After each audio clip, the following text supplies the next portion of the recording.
Three, two. We are live. Excellent. All right. So, thank you all for watching us as we do our continue our interviews with the crew in the Pirates of Drinax campaign. We are talking tonight with Betty, who plays Captain Hashna on Hey. on the ship the Dragnar.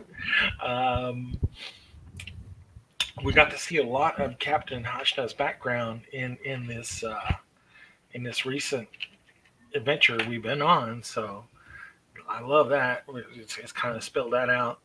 And then in our discussions the other day that we didn't record, where we basically did the bookkeeping of the game, uh, Betty, who is a relatively new player to Traveler, admitted to me that she was keeping a spreadsheet of how to keep track of everything, which of course grew my game master's heart three sizes that day because every true Traveler player knows that you're not really playing Traveler unless there's an Excel sheet involved somewhere.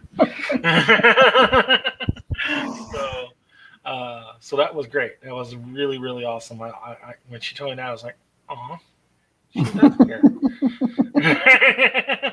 I'm one of you now. Exactly. One of us. One of us. Awesome. All right. So yeah. Again, we have talked a good bit about your character in the game, but I want to kind of talk about some of the similarities of your character with some of the popular fiction. I know we've nicknamed you Muad'Dib quite a bit in the game for obvious reasons and stuff like that for us, but maybe not so much that the other characters know. And then we'll talk more about. I guess we'll have to go a little meta about what we discussed last game that you know, but your character doesn't know. That'll be Yeah. interesting how that plays out. But yeah, go ahead and talk to us about your character, your background there. All right. So Hashna Seam is a Vespexer from Drinax. So from Hashna's point of view, she was when she was born. She was shortly after she was born. She was dubbed the chosen one to yeah, the chosen one to return the planet of Drinax to the people of Drinax. So I was new to Traveler and had to catch up and read up on all the history and everything. But 200 years ago, the Aslans came in, and there was a big war for Drinax, who was in like the little sweet spot of resources. And in that war, the entire planet was destroyed, excluding this elaborate floating city that sits above, a planet in ruins. Hmm. So, uh, when she was born, Hashna was deemed this chosen one. So her entire life that she is aware of is all about, actually, all about everybody else except for her. She lives her entire life knowing what her purpose is and not having a choice in that purpose. And so everything that she does is to fulfill her destiny and return the planet to its people. Hmm. So, when she met up with our motley crew, we have her once again not quite fitting in. Yeah. You know, she's never really been in space as far as she can remember. Hmm. A few times, but certainly never, in any permanent capacity. And so she's having to rely on this group of strangers. Um, and she's kind of, until just the past game, kept everything inside. Her backstory, what her purpose is. And, finally she fought and been around the crew enough that she felt it was unfair, to drag them along with her without, filling them in on a little bit of her backstory. So, Yeah, yeah. I liked how you kind of laid that out for him at the end of the last campaign. Yeah. Especially how well, we've got Ferric, and now we've got this information on Admiral Darokin, and what do we do with it? How do we ultimately make this work?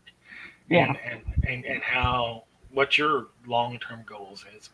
I think we can elaborate a little bit more on that at the end, because it's going to be kind of in flux uh, Yeah. here shortly.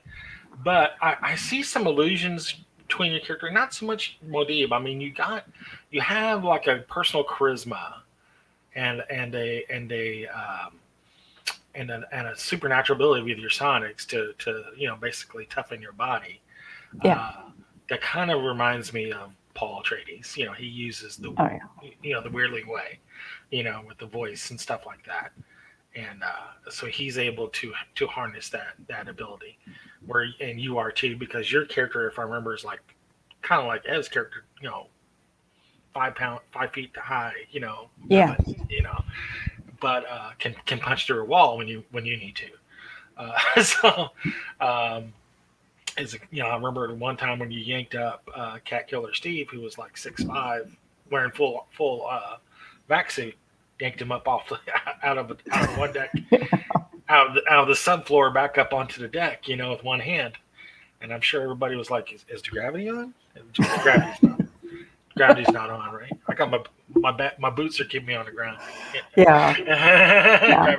Gravity's not working in this room, but but, uh, but not only to the obvious one with Paul Trace, but I'm also seeing your character, um, like Holden from The Expanse. Uh, Yeah. I'm seeing a lot between that. For people who watch The Expanse, who's not your husband, because I can't help him. You know, You I, know? I don't know what to say. we It just, we have we have tried. We can't. I, We can lead him to the water if he won't drink. We can't knock him I over that. can't. I know. I get it. I love him, man. When he digs his heels in, I'm like, It, okay, yeah. okay, Yeah.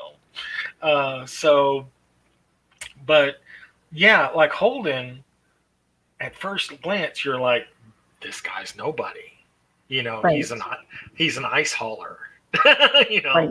he was on a rinky dink ship hauling ice to the rim. To the Belters, I believe, if I'm not mistaken. Yeah. So and then he ends up like leading a revolution, Right. basically. Right. It, not really the face of the OPA, but the spirit, I think, of the OPA and Earth. you know, Yeah. uh, he basically is like a unifying force.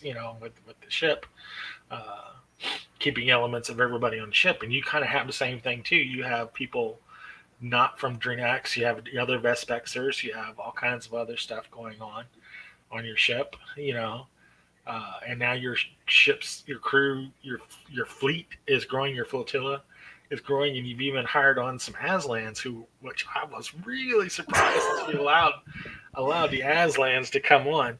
Yeah. But it's going to be great because it's going to allow me to play some games out, some other scenarios out later on that I was kind of like, don't. I think Betty would be like put the big veto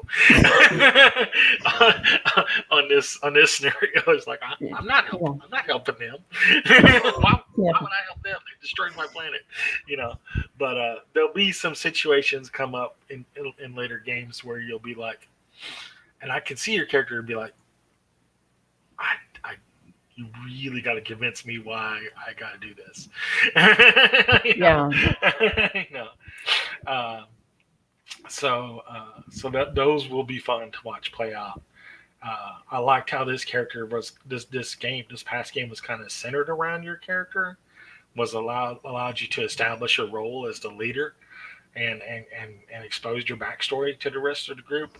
And I Yeah. and as I was talking with Ev last night, Lisa, every chapter in this game, and then there's others as well. I've been able to well, I can mold this one around James's character. I can mold this one around, um, Rick's character, and then this one would be a good Ev backstory chapter. I can look at everyone, and even Pedro's character. I'm like, we've got things going on like at the end chapter, at the very end of this campaign. Whenever we reach it, it could be a while. But when this all comes to a head, I feel for Pedro, man, because Pedro and I have been talking. We're like, this this is going to be heavy, because he's that mastermind scientist kind of guy. He uses his Yeah. mental ability, you know, and how we've established in this campaign anyway that the Vespexers have a higher degree of using sonics due to the constant warfare and chemicals and radiation that's been dumped on the planet has unlocked some potentials in you that in your race that normally wouldn't be there. That of course the Vespexers would hide, you know, Yeah. and would be good at hiding it because they're good at like not existing anyway. Yeah. But so not being I'm a seen. rock. Yeah, yeah, exactly. Good at not being seen until they need to be seen. Uh, so yeah, I'm watching all these the similarities here between your character and like Holden and how each character's story is going to play out in the game, and I'm like, this is like 1,000% better than I had even planned it to be. I was like, okay, we're going to do this campaign because I want to do this campaign, and I hope I can hold the crew together through the whole thing. And now I'm like, this is going to be amazing. I'm just going to, yeah, there's like I can just use like the campaign. It's just like the outline, but most of it, I'm just like munching popcorn, watching what you guys want. What do you want to do? Here's, Yeah. here's what, here's what I got, but what do you want to do? Because, Well, it's so like it's so interesting like watching, because even though like we've played for a few months now, like it feels like it's just now the crew is coming together. it's just gelling. Yeah. Yeah. And Yeah. because we kind of folded in and it's at arm's length, and now like stories are starting to come out, and backgrounds are starting to come to the surface. And like Yeah. Teledrift, um, Teldrift. Pedro's character. I Yeah, could not. I cannot remember his character's name for the life. It's such an odd name, and I could it not is. remember the character name. You know, But I we dig it. had a we built our kind of our bond into our Hmm. backstory where we knew each other in prison, and we recognized each other as psionic. I Hmm. helped him hide his psionic ability while we were in Hmm. prison, Hmm. and so there was a little bit of bond. Ev is Elisa's character. She's really still skittish. She's like a little mouse still, even though she's a fellow Vespexer. She is just so untrustworthy of even me or Teledrift. She's just trying to survive. Yeah, we was talking about Exactly. yesterday. Yesterday, she's like, I'm just trying to get through, and I'm like, Right. I yeah, that's exactly what your character is. And it plays in her background about we were talking about how we cut to every scene of her, and she's like squeezing a protein pack into her nose or something. She's constantly eating. Oh, One to rebuild her strength, and two because there's food, and she's never had food. exactly. And here we're like rolling around in this like, Yeah, starship that's equivalent to some decked out like caddy or exactly, something. exactly, It's exactly. really weird. But and then we Yeah, have James's character who's just like our, Sir Alcrady, or he's just he's our wild card. We have no idea which way he's gonna blow. no, no. You just try to hold the reins on him and hope you can keep him on Yeah. the track. But yeah, yeah, you got to put the blinders on James from time to time. Yeah. On James, I said Jane. Wow, that was a complete slip.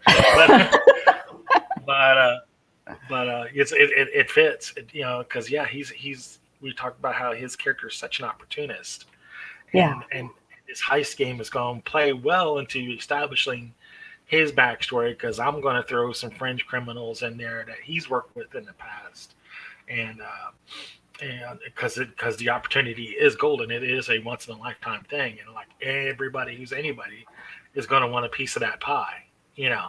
Yeah. Uh, but who can actually get it is going to be what's amazing, um, and seeing how that play out. Because yeah, I was talking with him, I think in chat or something. I was like, I see this next game Sunday being about 3 hours of planning and then an hour of it all going bad. That is exactly how it's going to roll. and I don't even have to plan like a gum in the works. I mean, there is a definite timeline of things that happen, in the game. So like based on what your plans are going to be happening, this stuff is happening anyway. So Yeah. so I can see it. I can definitely see like 3 hours of we're going to do this, and this guy's going to sneak into ductwork, and blah blah blah blah blah, Yeah. and this guy's going to take out this card, and yeah, and the ship's gone, or something It's like like, where that. to go? What happened? Whenever you wake up and you're in the next sector or something, but but um, but yeah, it's going to be fun playing that out. I really really going to enjoy that and watching uh, James's character Sir Alacrity, aka Sven, aka various others, how his role will play out because he will kind of be the spotlight of that particular chapter. Like I said, how everybody has a certain spotlight, which I'm Yeah. gonna love watching how this plays out because it's just kind of almost like Kismet how that worked out because I had no plan for this at all. But as with I was like, I'm just going to run this game. These guys are going to roll the characters, and we're going to be pirates and wreck shit. It'll be awesome.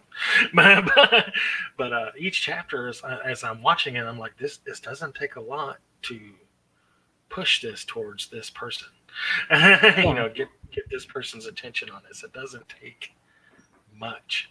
Um, so yeah, your background is you're definitely a Vespexer, definitely a Duster kind of character, or at least you think you are. I Um, think I am. That's right. you think you are. I'm Uh, pretty sure I am. you're pretty sure you are. Yeah, Rick, the mad scientist from the engineering room, who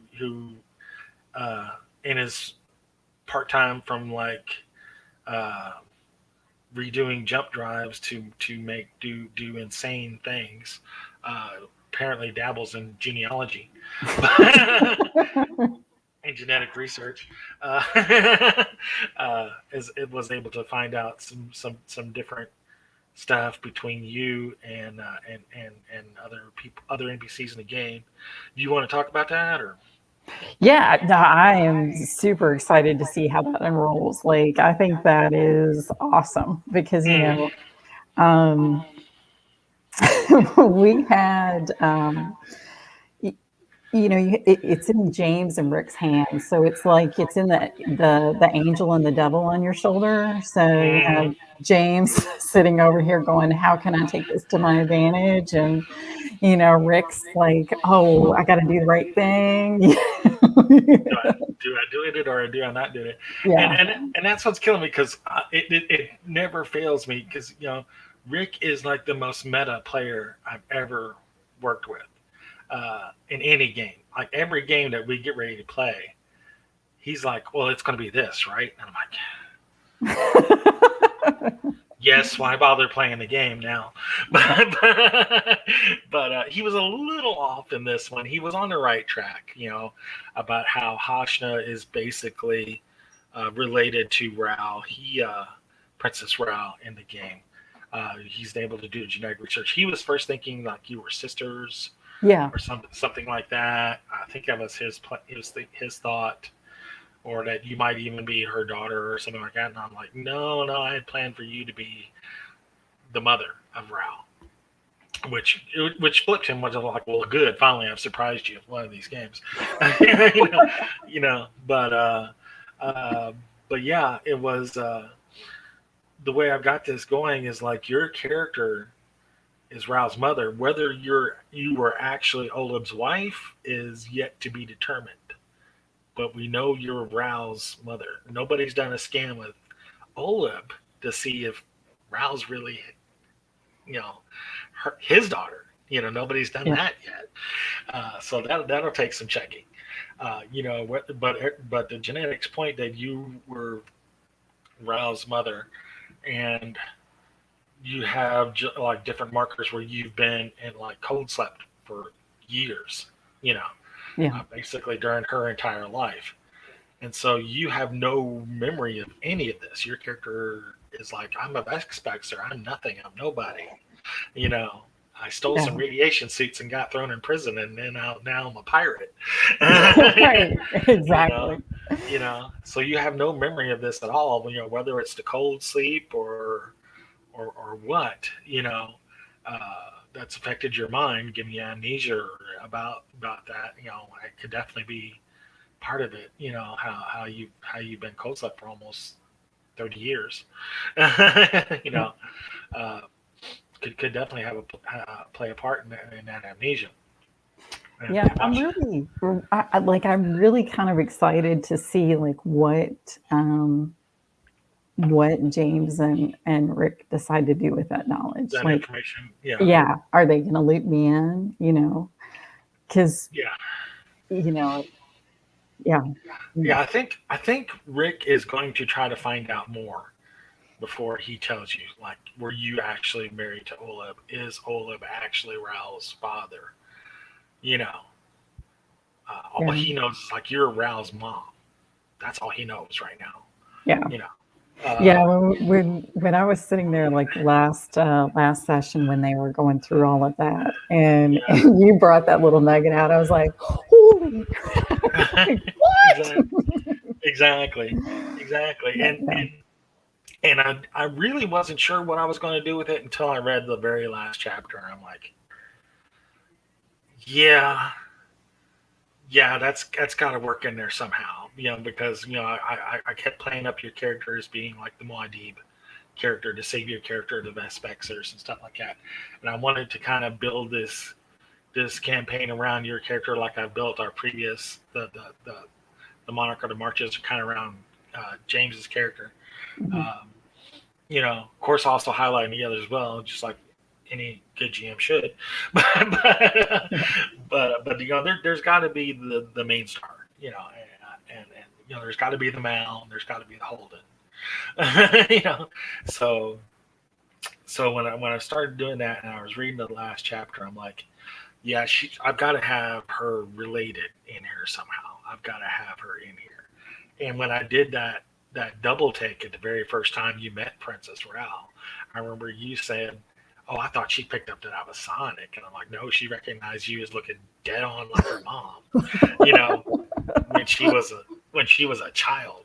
So she's like, she didn't say it, but she's like, "Mom," you know, you know, and we're operating from memories almost 30 years, so that's why she did that double take, and she is obviously kind of standoffish with you in the game because you just kind of weird her out, uh, so because yeah, she looks at you and she sees her mom, she's like, can't be, but she's been disappeared, so nobody knows nothing about her mom, so I really, really like how it's going to play out, and how your loyalties between her and then Prince Herrick, whether you're related to him, you know, yeah,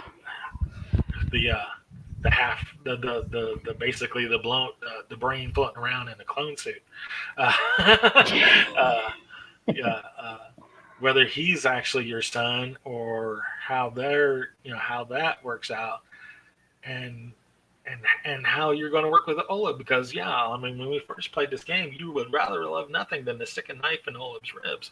Yeah, yeah, that was exactly. you're like, I'll work with you until you turn your back, and then it's on. But And then but you're like, and then you're dead, so don't worry about exactly. it. So how that's going to play out in our last few chapters is going to be really interesting. There's going to be some opportunities, where you'll be with Oleb, and it's like, I could take you now, but what's going to happen? Yeah, You know, yeah. does I'm does I'm really does Rao excited to see where it does goes. yeah Does Rao get it? Does Eric get it? Do I get it? So it's gonna be really fun to see how that plays out. Yeah, I'm really, really, really, really digging it. Um, it's definitely made it much more of a deeper cut than it was first laid out in the game, and it kind of has that Star Wars effect where yeah, there's this huge spanning galaxy, but all these people somehow are related. Right. Like, The major players are related. Well, of course, Darth Vader's Luke's father. Who else could be? There's only a gajillion other people in the galaxy. you know, yeah. and Leia's his sister. Yeah, of course. you know, so yeah, I'll tip my hat a little bit to George Lucas on doing that, but it worked. you know? um, so yeah, let's talk about a little bit about the appearance of Hashna. Um, we haven't really touched on a little bit. I know your character is kind of slight, but I mean, what does Hashna look like if you were to Yeah. see them? Yeah. So Hashna is, she's not quite as small as Ev.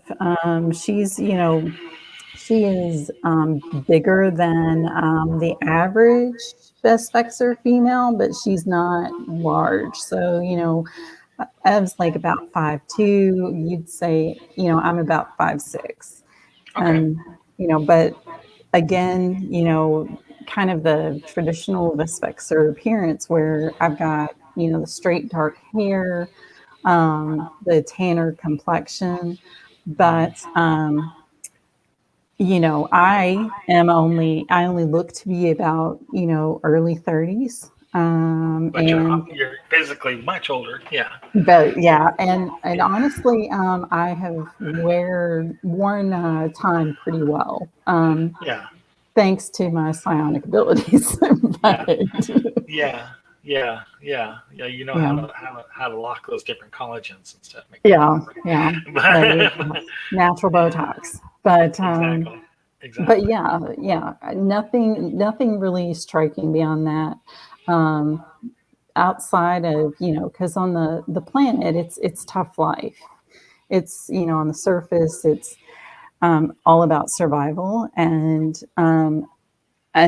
in the role that my character was born into, it is all about making sure that everyone else survives. So kind of being unassuming and blending into the background has helped me, well, it landed me in jail because, snuck in to steal a bunch of, suits, so environmental Yeah, suits. yeah. Well, I think that's what makes your character a good leader, and just taking a way off course kind of similarity is like because you were a servant first. Mhm. Servant to people. You took care of people. What were you arrested for? You were stealing suits to help your clan live on the Right, surface.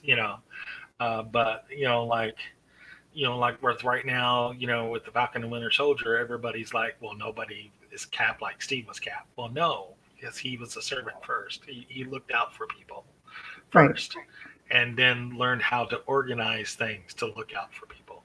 right, you know, right. It's, so so yeah, you the school of hard knocks. Like you learned exactly. it because you had to learn it.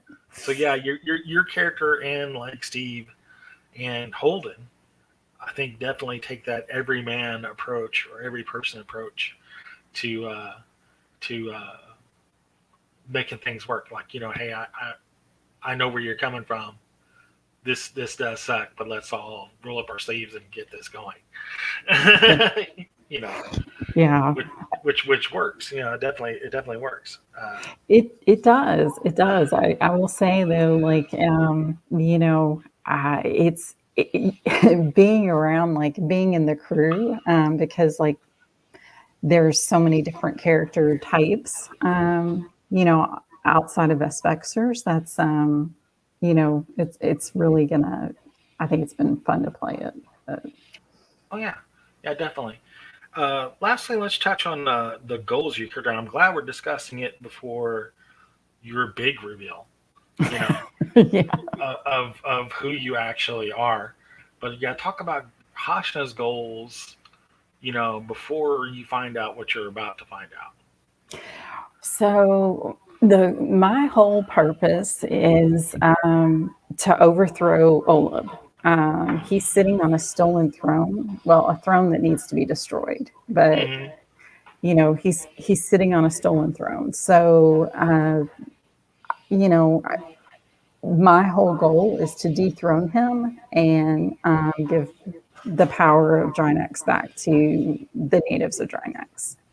Got it.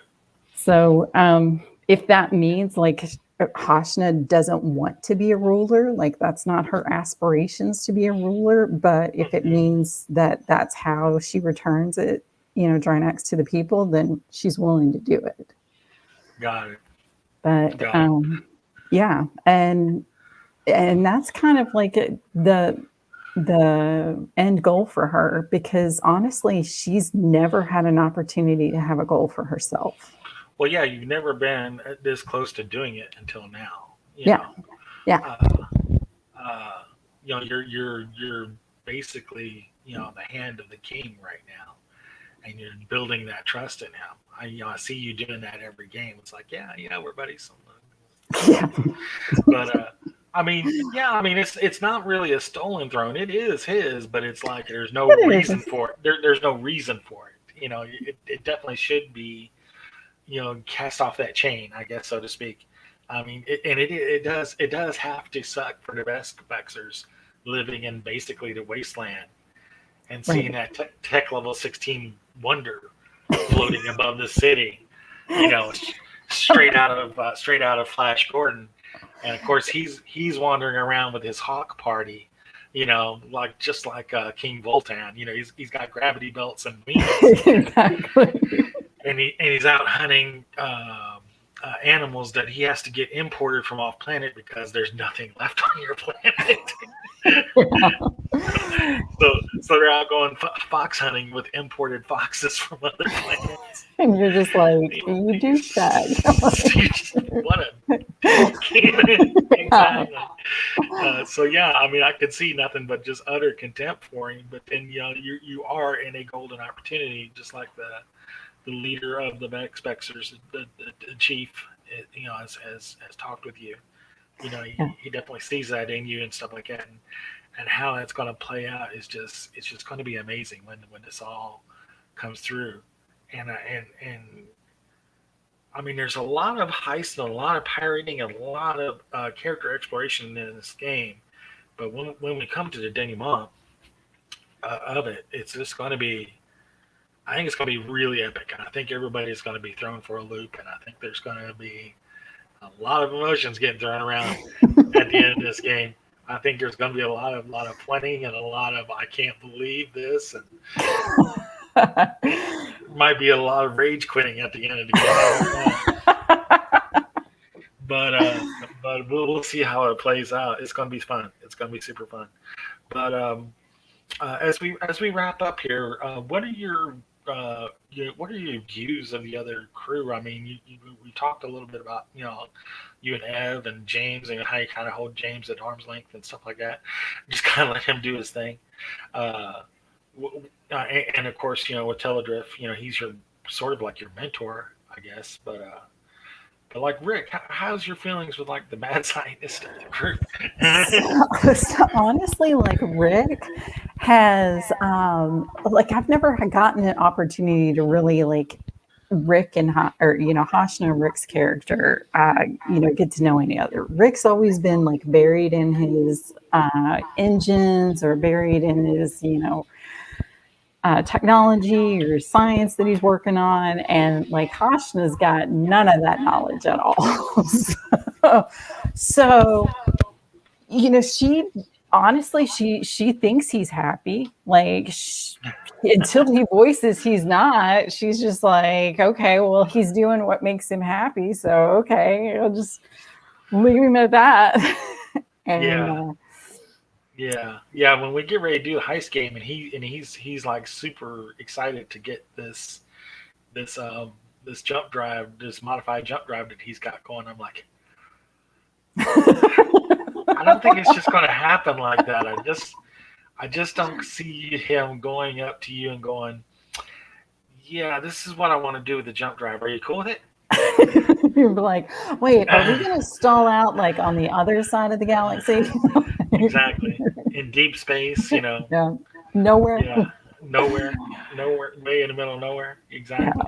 yeah. End up So end up in the middle of the Great Rift. But yeah, yeah. exactly. Yeah. So I Uh, mean, I look forward to seeing how that, because I mean, with the way the storylines are going, I'm sure that like we're going to get to see more of Rick's character shine and hmm really come through, especially with him working on like the development of the engines and everything like that. hmm So Yeah, yeah, and we've discussed that amongst his character too, because he's like, so what's going to keep this from like exploding huge amongst the Imperium? I'm like, well, one, I would not tell anybody that you can do it, and then two, I mean your ship is cutting edge, it's bleeding edge, it's tech level 16, where most ships are tech level 12, so even trying to do what you're doing will be trying to put a turbocharger on a 1934 Ford. It's just not going to work. um, so um, how that plays out, and if it plays out, I mean it's still a big if. I mean it's a yeah, theory. yeah. I think I can cut or jump time by half. Let's find out. And you're like, how about we don't? Well, we'll try it out on I don't know, the Aslands first and see how it goes. I, Maybe. I got a feeling, and we'll see how it plays out at the beginning of the next game. I got a feeling that it's going to be, uh, let's not use it unless we absolutely have to, kind of a Yeah. thing. You know, I just don't see it being like, yeah, fuck it, let's do it. I think it's going to be a punch it chewy moment. Yeah, exactly. That's it's like, all right, here's our last ditch effort. Exactly. Because yeah, I am totally breaking like 30 years of traveler lore by doing this. So it's going to be interesting to see how it plays out. Yeah. Yeah.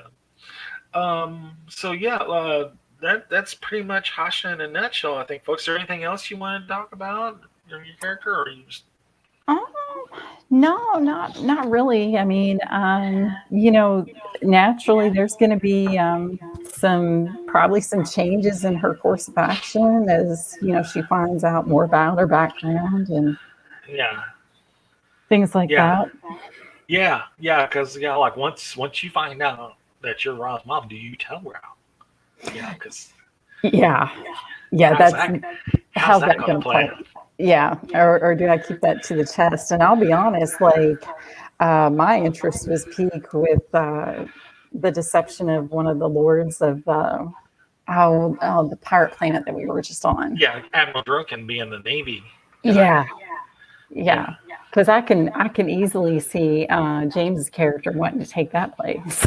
Oh yeah, yeah. He definitely would be like, yeah, I can move right in that spot. Uh, yeah, there's going to be tons of opportunities for any one of those seats to get filled. Honestly, uh, or a new one made by the end of this game.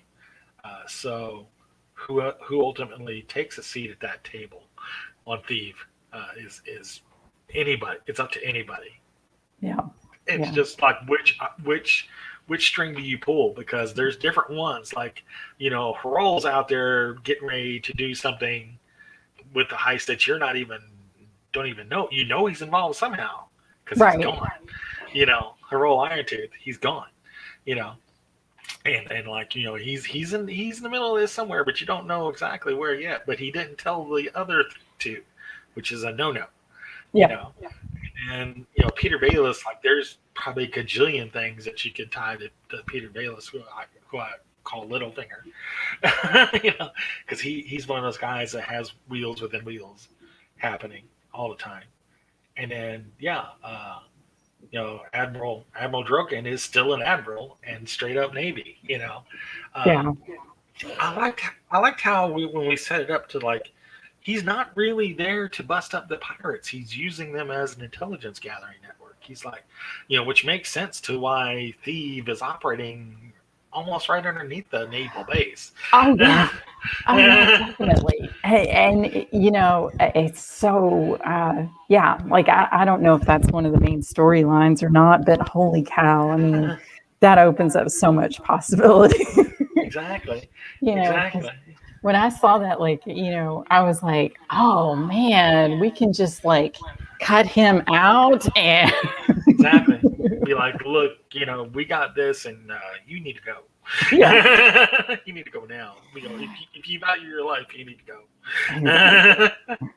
go. So yeah, there's that. And again, like I said, he's not he's not there to be against the pirates, but he is there. And the Yeah, fact that he is actual Navy is going to be like all the pirates will be like, no, no, you got to, you gotta go.